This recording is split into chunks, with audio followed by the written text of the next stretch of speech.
What's up, ladies and gentlemen? It's Brennan and I'm BManX45. Today we're coming at you with another video. We have another deck profile for the BT15 format, something that is near and dear to my heart, Red Hybrid. I love Red Hybrid. I played it all through the Ultimate Cup format this past September. One of my favorite decks, red decks of all time, honestly. And I still really love the cards.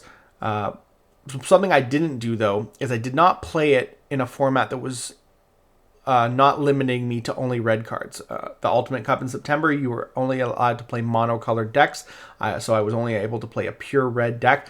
This version of the deck with key white cards is so much better. I love it. It's amazing. It's super consistent. In fact, these decks have just topped a couple of the regionals. This is honestly something I'm thinking about running at my next Ultimate Cup regionals because I really do want to do top 64 and get myself some alternate Burning Greymons for this deck as well. So that's really cool, and so I'm really looking forward to that. And honestly, I have a really good time with this deck. I'm super good with the combos. I know the deck in and out, and so sometimes it's nicer to play something you know and you can do very well with. As well as a meta call, this is a super good meta call for this format. So let's get into it. Let's talk about the deck and what I think is the key points of how this is better from the Ultimate Cup versions I ran in September. And hey, if you enjoy this type of content, be sure to smash that like button, comment down below. We love to hear your thoughts. Subscribe to the channel and hit that bell for notifications so you don't miss a single minute of fun. Starting off, we are playing 5 eggs. Yes, 5 eggs, because this deck can speed run through your eggs. I'm playing one of the Yokomon that we originally played on deletion. If you have a tamer in play, draw one. Again, it's not always going to go off, but it's a 5th egg because we are going to be using a lot of our eggs in this build. You want to win fast, but you're hatching, and we'll get to that in a second. Koromon, BT14. When a card is removed from your opponent's security stack, draw one. This is so much better of an egg because in this deck you generally bring up your level 3 and attack, and you don't care because you want him to die and you want to chip away your opponent's security. So it gets you a draw off of that, even though your guy's probably going to die, which is guaranteed draw compared to this not being a guaranteed draw, especially when your card doesn't always die. You hit a tamer, life is life. So definitely, this is so much better, but we do want the 5 eggs. So that's why we played the Yoko. So that's it for the eggs. Starting off with our level 3s here, we play 4 copies of Flamemon. If I can get my hand right. Flamemon from BT7. He is the on-play reveal top 4. Search a Susanomon or a Takuya or a Red Hybrid. You only get one piece, but you get to choose out of all 3 of those what you get. We don't play Susanomon, unfortunately. But place the remaining cards on the bottom of the deck, and then inheritable on deletion. You may play a Takuya from your hand without paying the cost. You need 4 of them. He's super good.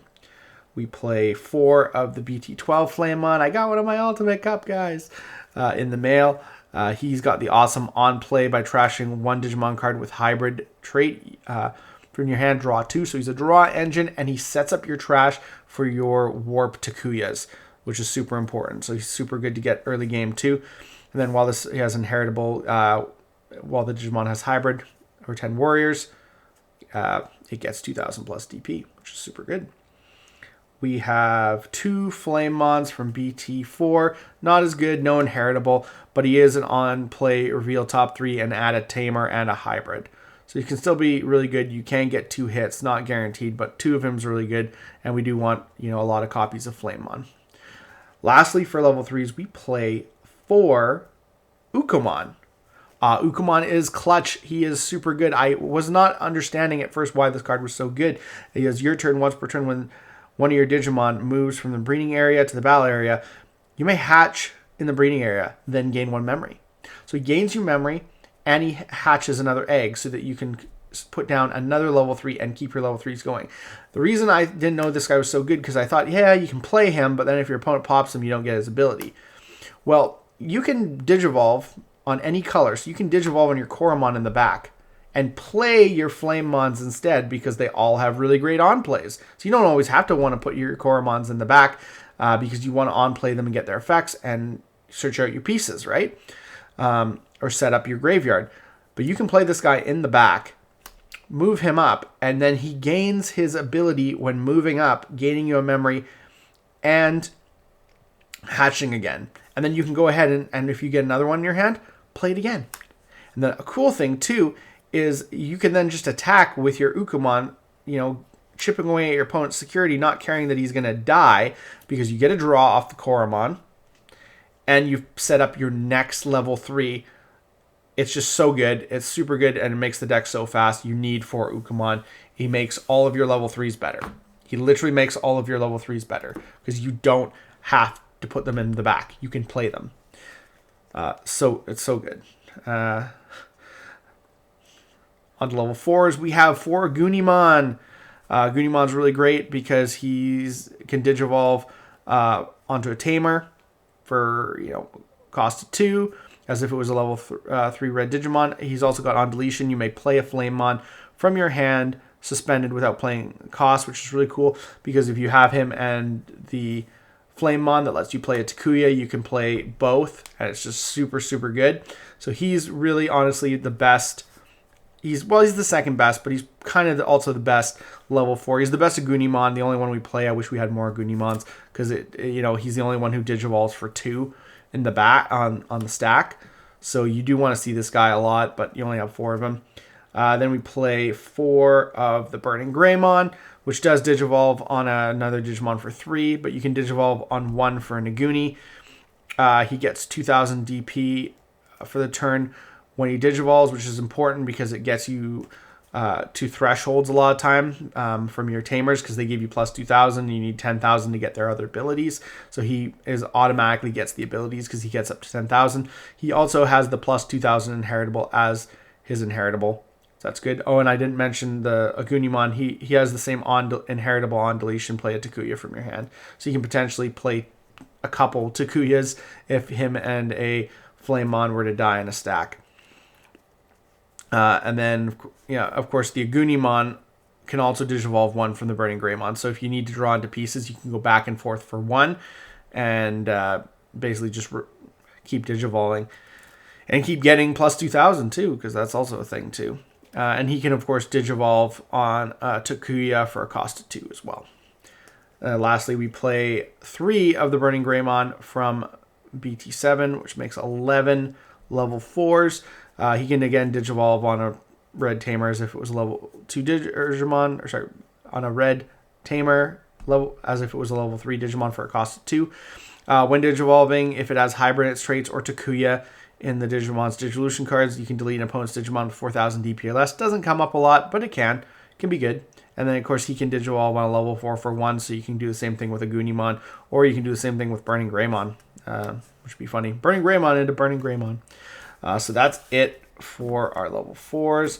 Level 5 is pretty simple. You play 4 of the Aldemon that basically you can Digivolve into him for 1 if you Digivolve from your Tamer, which is really good. So for 3, you can get up to your level 5. Super good.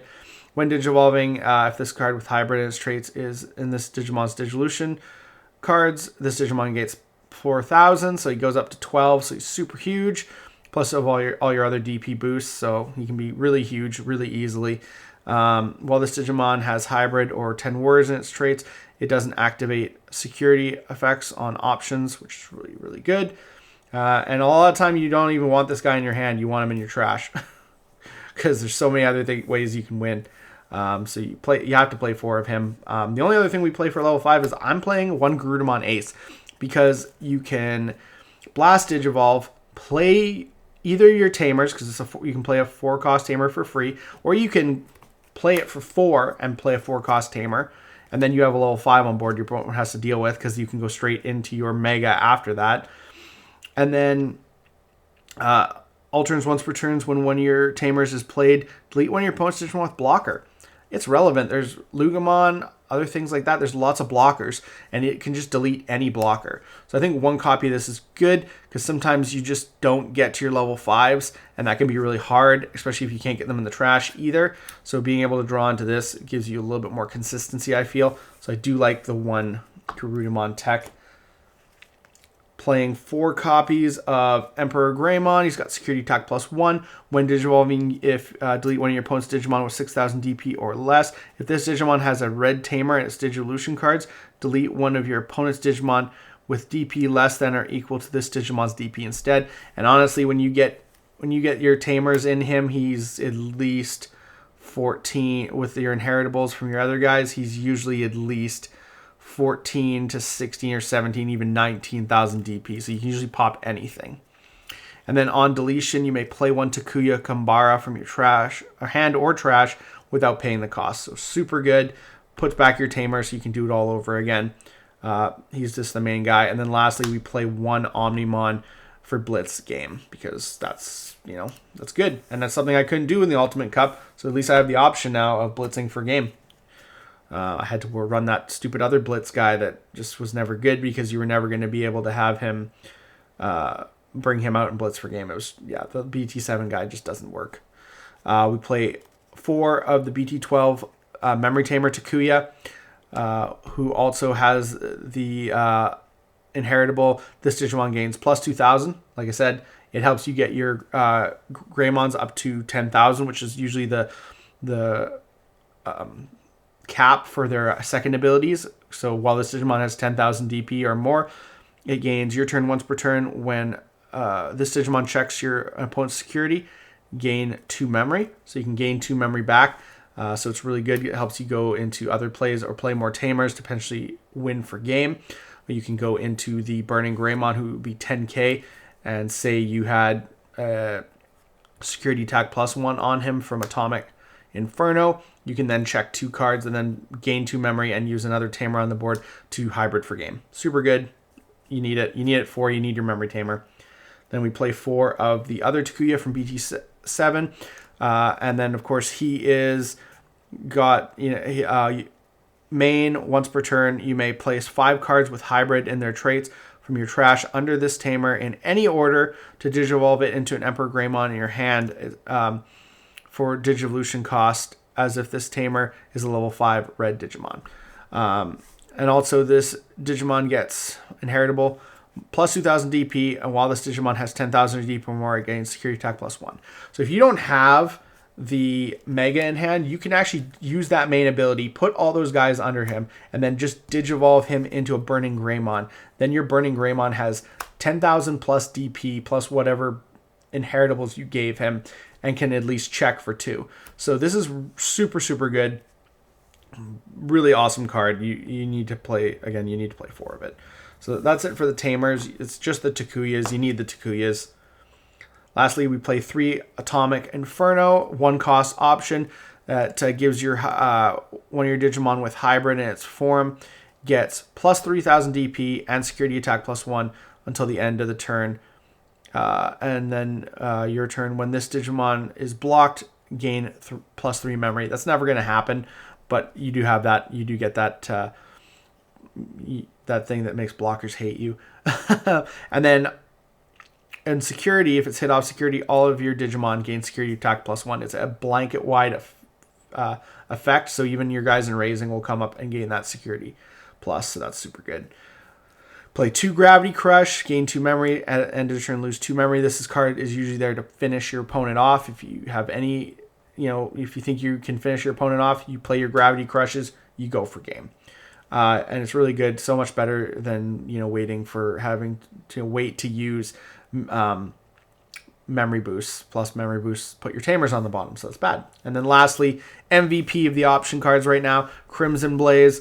Reduce the memory cost of this card in your hand for 1 for each Digimon your opponent has in play, so you can play it for less. Usually play it for 5 or less because you're usually trying to blow up something on the field. Your opponent can't play Digimon by effects until the end of their next turn, and delete all your opponent's Digimon with 6,000 DP or less. So it stops decks that go wide by playing effects. Super good in security. I would almost say that, like, if I was really worried about stuff, I would play a 3rd copy of this and maybe cut down this. I do like Atomic Inferno. I think being more aggressive is key, and I feel like 2 of this is good enough. But if you were thinking that you wanted more things to shut down your opponent, then I would say dropping an Atomic Inferno and running a 3rd Crimson Blaze. Alternatively, you could drop the Garudamon and leave things as they were. But I think I like the deck the way it is. This is probably the way I'm playing it if I do go to a tournament with it. Tell me what you guys think. What do you think? Red Hybrid is still strong, one of the strongest decks out there. And, this deck hasn't received pretty much any real line support since BT12. The Ukamons are super helpful. The Grudamon's really cool, and the Koromons do make a better draw engine. So tell me what your guys' thoughts are. Do you like this deck? Do you think it's a good meta call? Would you play this deck? I'm excited for the new hybrid support that's going to come out in a couple sets because I really love Red Hybrid, and it's one of my favorite decks of all time. Looks like that's all the time we have for this video. Thank you very much for tuning in, and we hope to see you in the next video. As always, have a wonderful day, and that's all for now, folks.